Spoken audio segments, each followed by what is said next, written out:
Hello दोस्तों, नमस्कार। स्वागत है आप सभी का फिर से हमारे अपने YouTube channel connect to exam में। मैं आप सभी को हिंदी की कक्षाएं चला रहा हूं आप सबके लिए। और आशा करते हैं आप सभी स्वस्थ होंगे, मस्त होंगे। आप सबकी पढ़ाई लिखाई सुचारू रूप से लगातार चल रही होगी। मेरे द्वारा हिंदी को जो आप लोगों को पढ़ाया जा रहा है, मैं इतने सरल से सरल शब्दों में आपको समझाने का प्रयास कर रहा हूं। यकीन मानिए, अगर आप इसको पूरी डिसिप्लिन अनुशासन के साथ देखेंगे और इसे समझने का प्रयास करेंगे तो जरूर समझ में आएगा। मैंने अभी तक 8 क्लास ले चुका हूं मैं। आज ये मेरी 9वीं क्लास है और ये व्यंजन संधि को मैं अब आज मैं पढ़ाऊंगा। इससे पहले मैं स्वर संधि से संबंधित जो भी महत्वपूर्ण तथ्य थे उसको बताया। उससे संबंधित जितने भी महत्वपूर्ण प्रश्न बन सकते हैं, जो भी महत्वपूर्ण संधि विच्छेद आता है स्वर संधि से संबंधित, उसको मैंने बताने का पूरा प्रयास किया हूं। अगर आप लोग नहीं देखे हो तो उसे जरूर देखें।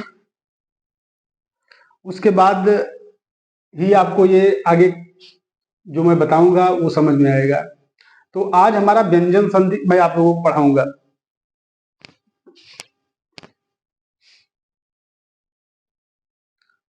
व्यंजन संधि की अगर हम बात करते हैं तो व्यंजन संधि को अगर देखते हैं तो व्यंजन के बाद, यानी व्यंजन हमने क्या बताया था, व्यंजन किसे कहेंगे, यानी जो जिन वर्णों का उच्चारण स्वर की सहायता से होता है उन्हीं को व्यंजन कहते हैं। अब व्यंजन का में हम संधि विच्छेद कर रहे हैं, व्यंजन संधि को पढ़ रहे हैं। तो व्यंजन संधि की जो पहचान तो इसके प्रारंभिक पद के अंतिम वर्ण में हलंत लगा होता है, यही इसकी पहचान है। इसका जो प्रारंभिक वर्ण होगा, जो भी व्यंजन संधि से संबंधित शब्द होंगे, उसके प्रारंभिक पद के अंतिम वर्ण में क्या होगा, हलंत लगा होगा। प्रारंभिक पद के जो अंतिम वर्ण है, कौन सा अंतिम वर्ण, इसमें क्या होगा, हलंत। हलंत का मतलब यही होता है, जैसे किसी भी शब्द के नीचे हल्का सा खींच दीजिए तो हलंत हो जाता है। अगर व्यंजन के बाद अगर कोई स्वर आ जाए या व्यंजन आ जाए, यानी पहला जो पद होगा उसका जो अंतिम वर्ण होगा पहले पद का, वो जरूर व्यंजन होगा तभी। और उसकी पहचान क्या है, उसके अंतिम वर्ण में हलंत लगाना होना चाहिए। तो व्यंजन के बाद अगर कोई स्वर आ रहा है या फिर व्यंजन आए तो जो पहले पद जो व्यंजन होगा उसी के स्थान में परिवर्तन होगा। व्यंजन के स्थान पर होने वाले परिवर्तन को ही हम क्या कहेंगे, व्यंजन संधि कहेंगे। यानी व्यंजन के बाद अगर कोई स्वर या व्यंजन आ रहा है तो जो पहला पद जो व्यंजन होगा उसी में क्या होगा, परिवर्तन होगा या विकार देखने को मिलेगा। और पहचान इसकी है कि इसके प्रारंभिक पद का जो अंतिम वर्ण होगा उसमें हलंत लगा होता है। इससे संबंधित नियम है, व्यंजन संबंधी से संबंधित कुछ महत्वपूर्ण नियम है, 7-8 है। तो एक एक करके हम उनको देखते हैं। तो नियम पहला बताता है, इसका नियम पहला जो है वो कहता है कि स्पर्श व्यंजन कौन कौन होंगे, क वर्ग, च वर्ग, ट वर्ग, त वर्ग और प वर्ग का योग अगर यदि म और न से हो, किससे हो, यानी क च ट त प का योग अगर न से होता है तो जो स्पर्श व्यंजन का प्रथम पद का जो अंतिम वर्ण होगा वो अपने 5वें वर्ण में परिवर्तित हो जाएगा। यानी क च ट त प का मेल अगर म और न से होता है तो क च ट त प किस में परिवर्तित हो जाएंगे, यानी क अंग में परिवर्तित हो जाएगा। क किस में परिवर्तित हो जाएगा, अंग में, और च य में, और ट जो है ड़ में, और त न में, और प जो है म में परिवर्तित हो जाएगा। जैसे देखते हैं, अगर हम उदाहरण देखते हैं, जैसे सट प्लस मूर्ति के अगर देखते हैं तो ये क्या है, ये ट जो है ट वर्ग है। ये ट जो प्रथम पद है, प्रथम पद का अंतिम वर्ण देखिए, ट पे क्या है, हलंत लगा हुआ पहली चीज, तभी ये व्यंजन संधि माना जाएगा। तो ट पे हलंत लग गया, ये पहचान हो गई कि ये व्यंजन है, ये इसमें स्वर नहीं शामिल है। तो अब इसका योग हम इससे कर रहे हैं, यानी इससे कर रहे हैं। तो ट जो है ट वर्ग है, तो ये ट म से मेल हो रहा है। इसने बताया ना, क च ट त प का योग यदि म और न से हो, तो यहाँ पे म से हो रहा है। तो ट किस में परिवर्तित हो जाएगा, ड़ में, यानी क्षण मूर्ति हो जाएगा। क्या हो जाएगा, क्षण मूर्ति। या देखिए ड़ पे हलंत लगा हुआ है, इसका मतलब ये आधा ड़ है। या अगर हम इसी को हलंत न लगाएं तो हम क्या लिख सकते हैं, ड़ लिख करके पाई नहीं देंगे तो ये आधा ड़ हो जाएगा, क्षण मूर्ति। दूसरा उदाहरण देखते हैं, जैसे अप प्लस मैं। अप का अर्थ होता है जल, अप का अर्थ क्या होता है, जल, और मैं का अर्थ होता है युक्त। तो अप प्लस मैं, अब प वर्ग है, प वर्ग का मेल जो है म से हो रहा है, तो प किसमें परिवर्तित हो जाएगा, म में। प प वर्ग का जो पांचवा वर्ण होता है प फ ब भ म होता है, तो वो प जो है म में परिवर्तित हो जाएगा, यानी आधा प था ये आधा म में परिवर्तित हो जाएगा, अम्मय हो जाएगा। और अम्मय का अर्थ क्या होता है? जल से युक्त। क्यों? क्योंकि अप का अर्थ होता है जल और मय का अर्थ होता है युक्त, यानी जल से युक्त को ही अम्मय कहते हैं। ये आपको पूछ सकता है कि अम्मय का अर्थ क्या है, ये भी पूछ सकता है। तो अम्मय का अर्थ होता है जल से युक्त।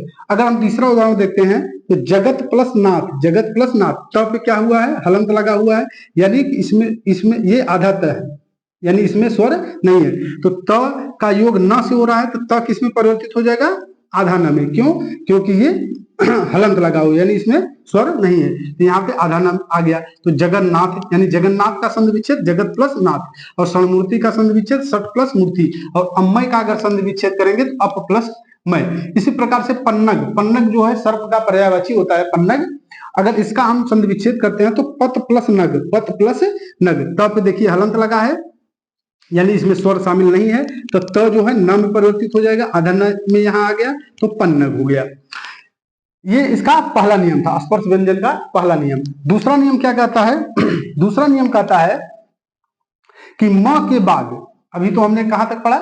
म तक पढ़ लिया, क से लेके प वर्ग तक, यानी क से लेके म तक। अब कह रहा है कि म के बाद, म के बाद यानी हलंत यानी ये क्या है? ये व्यंजन है, इसमें स्वर शामिल, ये क्या है? म है, ये म है, इसमें स्वर शामिल नहीं है, यानी ये आधा म है। क्या है? आधा म है, यानी आधा म या म के म पे जो हलंत लगता है, म के बाद अगर स्पर्श व्यंजन आए, स्पर्श व्यंजन कौन होंगे? क से लेकर म तक, तो स्पर्श व्यंजन जो होगा वो किस में परिवर्तित हो जाएगा? पांचवें वर्ण में बदल जाएगा, यानी क जो है अंग में बदल जाएगा, प जो है म में बदल जाएगा, च य में, और ट जो है ड़ में बदल जाएगा, त न में। और ये तो पहला नियम हुआ। नियम दूसरा में दो प्रकार का है। ये कहता है कि म के बाद अगर स्पर्श व्यंजन आता है क से लेकर म तक, तो जो स्पर्श व्यंजन होगा वो पांचवें वर्ण में बदल जाएगा। ये पहले कंडीशन हो गई।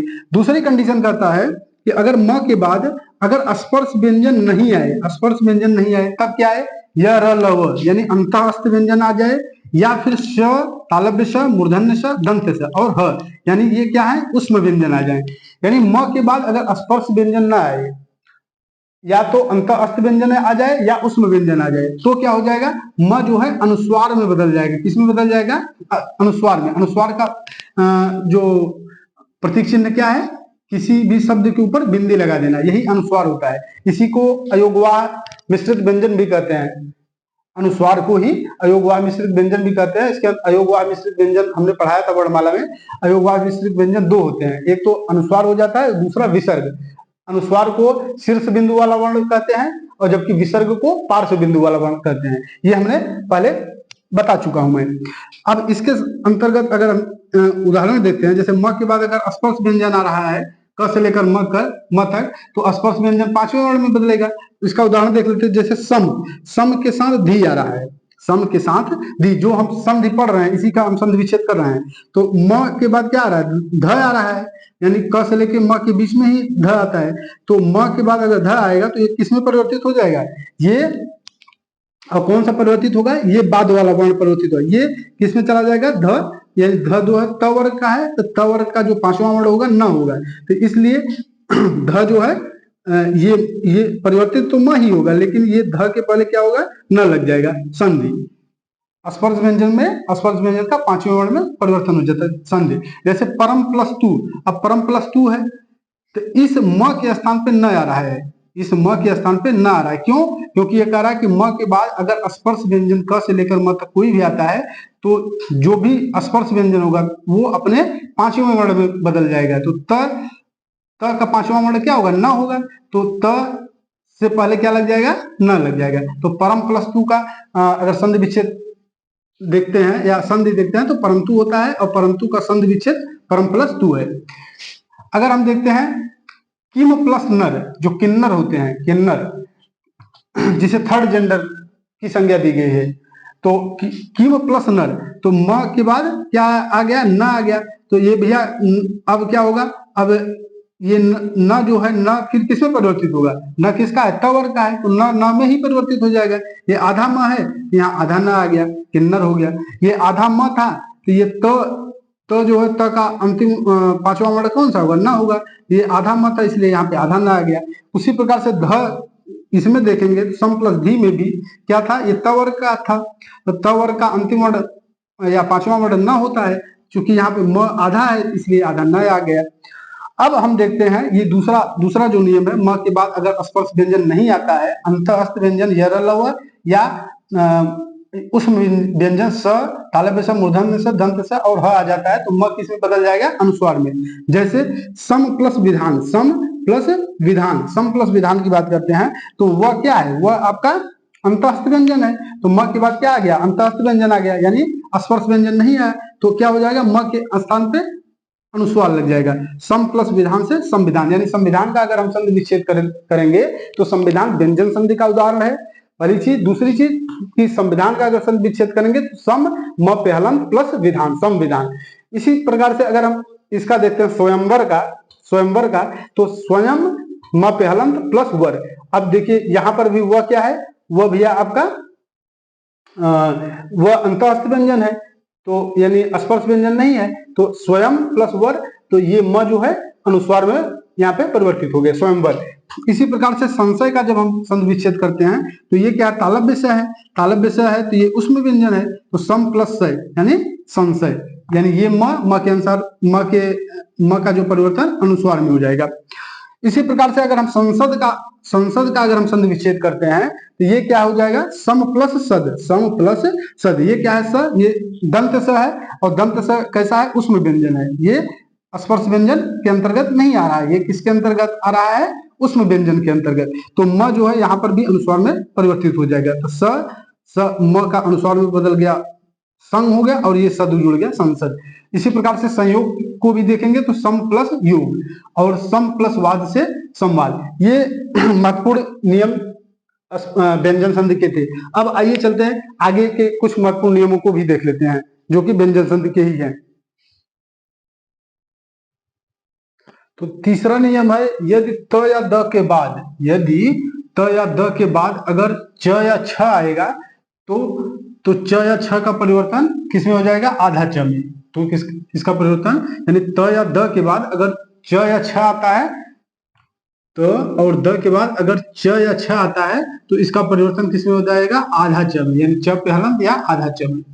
और दूसरा कहता है यदि त या द के बाद अगर ज या आधा ज भी आता है, यहाँ तो च यानी पूरा च और पूरा छ था तो परिवर्तन आधा च में हो रहा था, लेकिन यह कह रहा है त या द के बाद अगर ज आता है या आधा ज भी आता है तो इसका परिवर्तन आधा ज में होगा। जैसे आइए देखते हैं, जैसे अगर हम पहले देखते हैं कि जो त या द के बाद च या छ आ रहा है तो देखिए सत प्लस चरित्र, त के बाद क्या आ रहा है? च आ रहा है तो त का परिवर्तन आधा च में हो जाएगा। जैसे यहाँ पे सच्चरित, यानी पूछेगा सच्चरित्र का संधि विच्छेद क्या होगा? तो सत प्लस चरित्र, सत प्लस चरित्र बराबर सच्चरित। इसी प्रकार से उच्छेद अगर पूछता है, उच्छेद का संधि विच्छेद तो उत प्लस छेद और त पे हलंत रहेगा तो उत प्लस छेद, त का परिवर्तन आधा च में, उच्छेद। इसी तरह से अगर देखते हैं उच्छिन्न का, यानी उच्छिन्न का अगर हम देखते हैं तो उत प्लस छिन्न, उत प्लस छिन्न, त का परिवर्तन आधा च में हो जाएगा, उच्छिन्न। और उच्छिन्न का अर्थ होता है कटा होना, उच्छिन्न का अर्थ होता है कटा होना। चौथा उदाहरण देखते हैं, उत प्लस चारण, उत प्लस चारण। अगर इसको देखते हैं तो उच्चारण जो हम बोलते हैं यही उच्चारण है। तो अगर उच्चारण का संधि विच्छेद करेंगे तो उत प्लस चारण, त पे हलंत और ये चारण, तो त का परिवर्तन आधा च में हो जाएगा, उच्चारण। अब देखिए त के बाद ये जो ज या आधा ज था, देखिए जैसे यहाँ पे आधा ज आया है तो उत प्लस ज्वल, उत प्लस ज्वल का अगर हम संधि विच्छेद करेंगे तो ये क्या हो जाएगा? उज्ज्वल हो जाएगा। उत प्लस ज्वल को अगर हम जोड़ेंगे तो उज्ज्वल हो जाएगा। यानी उज्ज्वल ऐसे लिखा जाता है, वर्तनी में भी पूछता है उज्ज्वल का शुद्ध रूप क्या है? तो उज्ज्वल ऐसे ही लिखा जाता है, उज्ज्वल ऐसे ही लिखा जाता है। उज्ज्वल का संधि विच्छेद उत प्लस ज्वल। फिर अगर देखते हैं उज्जैन का, उज्जैन का अगर हम संधि विच्छेद देखेंगे तो उत प्लस जैन, उत प्लस जैन उज्जैन। और सब पद यानी सब जो प्रथम पद होगा उसका जो अंतिम वर्ण होगा, जैसे प्रथम पद है उसके अंतिम वर्ण पे क्या होगा? हलंत होगा। प्रथम पद के अंतिम वर्ण पे हलंत होगा, देखिए यहाँ पर भी, और इस प्रकार यहाँ भी, और देखिए यहाँ भी, यानी सब में क्या होगा? हलंत होगा, तभी जाके वो व्यंजन संधि कहलाएगा। अब यहाँ पर देखिए जैसे जगत प्लस जननी, जगत प्लस जननी, इसका क्या हो जाएगा जगत जननी। देखिए आधा ज यानी त का परिवर्तन आधा ज में हुआ, जग ये बचा, जग यहाँ आ गया, त का परिवर्तन आधा ज में, और ये जननी यहाँ पर है, तो जगत जननी यानी पूरे विश्व की माता। जगत जननी का मतलब क्या होता है, पूरे विश्व की माता। उत प्लस जैनी यानी उज्जैनी का अगर हम संधि विच्छेद करेंगे, उज्जैनी का, तो उत प्लस जैनी, ऊ से ऊ यहाँ आ गया, त का परिवर्तन आधा ज में हुआ, और जैनी यहाँ पर ये पूरा है, ये जैनी है यानी उज्जैनी। अब एक और नियम है इससे संबंधित, व्यंजन संधि से संबंधित एक और नियम ये है, अभी और नियम है लेकिन ये चौथा नियम बताता है कि यदि यहाँ पर तो क्या था, त या द के बाद च छ ज आ रहा था, अब कह रहा है यदि त या द के बाद, त या द के बाद ट ड या ल आए, तो यानी आधा आधा त या आधा द यानी हलंत त या हलंत द के बाद अगर ट ड और ल आता है तो इनका परिवर्तन क्या हो जाएगा, यानी ट आधे ट में परिवर्तित हो जाएगा, ड आधे ड में परिवर्तित हो जाएगा, यानी ये आधा ट है, ट पे हलंत लगा दीजिए तो भी आधा, या फिर अगर हलंत नहीं लगाना चाहते तो ये आधा ट है, और ड का परिवर्तन भी आधा ड में, या हलंत नहीं लगाना चाहते हैं तो ऐसे हो जाएगा, और ल का परिवर्तन भी आधा ल यानी हलंत, और ये बिना हलंत का, इसमें हो जाएगा। यानी तो या द के बाद अगर ट ड ल आता है तो ये ट ड ल अपने अर्ध रूप में आ जाएगा, जैसे उत प्लस डयन, जैसे उत प्लस डयन, तो डयन क्या हो रहा है, त या ड के बाद त किसमें त के बाद क्या आया, ड आया, तो त किसमें परिवर्तित हो जाएगा, आधे ड में। देखिए यहाँ पे आधे ड में परिवर्तित हो गया, यानी उड्डयन ऐसे लिखे चाहे ऐसे लिखे। बृहद प्लस टीका, तो त के बाद क्या आया, ट आया, तो ये त भी किसमें परिवर्तित हो जाएगा, आधा ट में, तो यहाँ पे बृहद टीका हो जाएगा। इसी प्रकार उल्लेख का अगर हम संधि विच्छेद करते हैं तो उत प्लस लेख होगा, क्या होगा, उत प्लस लेख, यानी त के बाद ल आया तो ये त क्या होगा, ल में परिवर्तित हो जाएगा, त ल में, यानी जो शब्द आएगा उसी का आधा, उसी के आधे में ये त परिवर्तित हो जाएगा। यहाँ ल आया तो इसलिए ये त ल में परिवर्तित हो जाएगा, आधे ल में, उल्लेख हो गया। उत प्लस लाश, यहाँ भी ल आया तो ये त आधे ल में परिवर्तित हो जाएगा, उल्लास हो जाएगा। उत प्लस लंघन, यहाँ भी ल आया इसलिए ये त भी ल में परिवर्तित हो जाएगा, आधे ल में, उल्लंघन। आइए अब हम नियम 5 की बात करते हैं, व्यंजन संधि से संबंधित जो 5वां नियम है उसको देखते हैं। आइए नियम 5वां देखते हैं। यदि त के बाद अगर ह आए, त के बाद अगर ह आए तो त का परिवर्तन किसमें हो जाएगा, आधा द यानी द पे हलंत में, तथा ह का परिवर्तन आधा द में, यानी त के बाद अगर ह आता है तो त का परिवर्तन जो होगा द में होगा, तथा ह का परिवर्तन जो होगा वो आधा ध में हो जाएगा। ह का परिवर्तन आधा ध में और त का परिवर्तन आधा द में।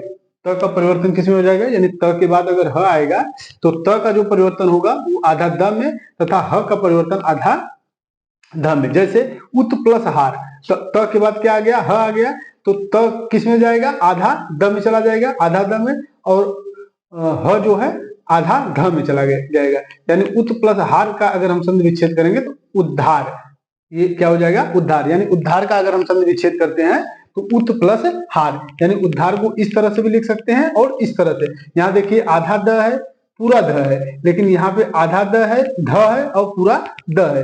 ये पूरा द, ये इसमें आ लगा हुआ है, इसलिए अगर इसका हम संधि विच्छेद करेंगे तो द पे हलंत लगा के आ कर देंगे, ये इसलिए इसमें भी आधा द दिखाई पड़ेगा। तो उत प्लस हार बराबर उद्धार, और यानी त का परिवर्तन किसमें हुआ, द में, और ह का परिवर्तन ध में, तो उद्धार हो गया। पत प्लस हति, तो त का परिवर्तन किसमें होगा, द में, और ह का परिवर्तन ध में, तो यानी पद्धति क्या हो जाएगा, पद्धति। पद्धति का अगर हम संधि विच्छेद करेंगे तो पत प्लस हति। ये बहुत महत्वपूर्ण है, इतनी छोटी छोटी जानकारी है कि अगर इसको आप सही से नहीं देखेंगे तो फिर गलत हो जाएगा, समझ नहीं पाएंगे। तो त का परिवर्तन किसमें हो रहा है, द में, और ह का परिवर्तन ध में हो रहा है। तो पत प्लस हति से पद्धति, यानी पद्धति अगर पूछेगा कि पद्धति का संधि विच्छेद क्या होगा, तो पद्धति का संधि विच्छेद पत प्लस हति। और किस संधि का उदाहरण है, तो ये व्यंजन संधि का उदाहरण है। इस प्रकार से अगर हम उद्धरण का संधि विच्छेद करते हैं, उद्धरण का, तो ये उत प्लस हरण हो जाएगा, उत प्लस हरण, त का द में परिवर्तन और ह का ध में परिवर्तन। उद्धरण इस तरह से भी लिखा हुआ सही है और ये इस तरह से भी सही है। इसी प्रकार से उद्धित की जब हम बात करेंगे तो उत प्लस हित, त का किस में परिवर्तन हो जाएगा, त का द में हो जाएगा और ह का ध में, उद्धित। ये 5वां नियम था। अब हम व्यंजन संधि का छठे नियम की बात करते हैं। यदि अगर आधा त यानी त पे हलंत लगा हुआ है, इसका मतलब आधा त, यानी यदि आधा त के बाद अगर स आ जाए, तालव्य स आ जाए, तो क्या होगा, त का जो परिवर्तन होगा वो आधे च में हो जाएगा। यानी च पे हलंत लगा दिया जाए तो आधा च, त के बाद अगर स आ रहा है तो त का परिवर्तन आधा च में, तथा स का जो परिवर्तन होगा वो छ से छतरी में हो जाएगा।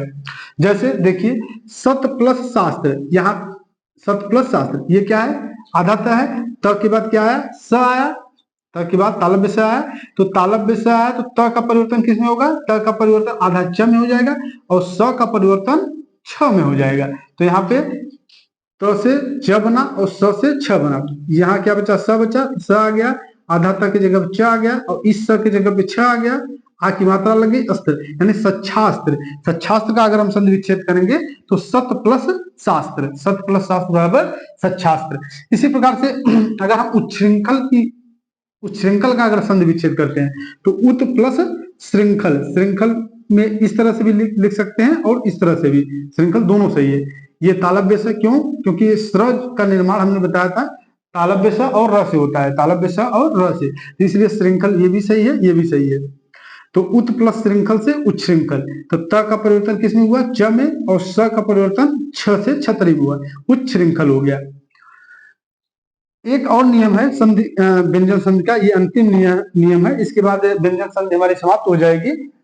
तो ये क्या कहता है, यदि छ के पहले कोई स्वर आ जाए, क्या आ जाए, छ के पहले कोई स्वर आ जाए तो स्वर की जगह पे छ से पहले च लगा देंगे। क्या लगा देंगे, छ से पहले च, यानी छ के पहले अगर कोई स्वर आता है, छ के पहले अगर कोई स्वर आ जाए तो स्वर के जगह छ से पहले हम च लगा देंगे। जैसे अगर हम स्वच्छंद का संधि विच्छेद करें तो स्व प्लस छंद होगा, क्या होगा, स्व प्लस छंद, या स्व प्लस छंद में क्या है, ये क्या है, छ के पहले कोई स्वर आए तो छ के पहले स्वर आ रहा है, छ के पहले तो व आ रहा है, तो कैसे जानेंगे इसमें स्वर है, क्योंकि व का निर्माण जो होता है वो आधा व या व पे हलंत लगा के प्लस अ से होता है। मैंने व्यंजन में बताया था कि इनका निर्माण कैसे होता है। तो व का निर्माण जो हुआ है, व में क्या अस्वर शामिल है, व में अस्वर शामिल है, तो यानी छ के पहले अस्वर आ गया तो क्या हो जाएगा, छ, ये इस स्वर के जगह यानी अ की जगह क्या आ जाएगा, च आ जाएगा